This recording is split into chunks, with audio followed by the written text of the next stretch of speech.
জুলাই অভ্যুত্থানে শহীদ আবু সাঈদ হত্যার ঘটনা তদন্তে মাঠে নেমেছে আন্তর্জাতিক অপরাধ ট্রাইব্যুনালের প্রসিকিউশন। সোমবার সকালে রংপুর বেগম রোকেয়া বিশ্ববিদ্যালয়ের ১ নম্বর ফটকের ঘটনাস্থল পরিদর্শন করে ১২ সদস্যের তদন্ত দল। এ সময় প্রত্যক্ষদর্শীদের সাক্ষ্য গ্রহণ ও ইলেকট্রনিক্স ডিভাইসের ফুটেজ সংগ্রহ করা হয়।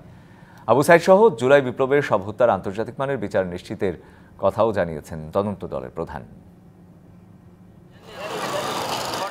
আন্তর্জাতিক অপরাধ ট্রাইব্যুনালে অভিযোগ দেওয়ার এক সপ্তাহ পর সোমবার রংপুরে যায় সংস্থাটির প্রতিনিধি দল। বেলা ১১টার দিকে আবু সাঈদ হত্যার ঘটনাস্থল পরিদর্শন করেন তারা। নানা তথ্য উপাত্ত সংগ্রহের পাশাপাশি কথা বলেন প্রত্যক্ষদর্শীদের সাথে। বাংলাদেশের সর্বোচ্চ মহল যেহেতু এই জায়গা থেকে সঠিক বিচার পাওয়া যাবে, ওই জন্যই আমরা ওইখানে অভিযোগ দিয়েছি।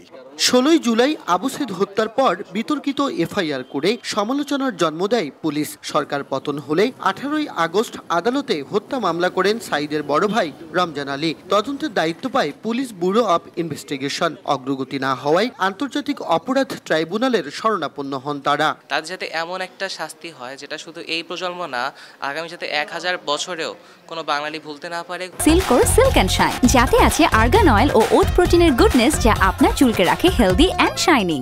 হত্যার সুষ্ঠু বিচার নিশ্চিত করে দৃষ্টান্ত স্থাপন করবে ট্রাইব্যুনাল, এমনটাই প্রত্যাশা আবু সাঈদের শিক্ষক সহপাঠীদের। পুলিশ তাদেরকে নিরাপদ করার জন্য এখনো চেষ্টা করে যাচ্ছে। এটা আমাদের জন্য অত্যন্ত দুর্ভাগ্যজনক।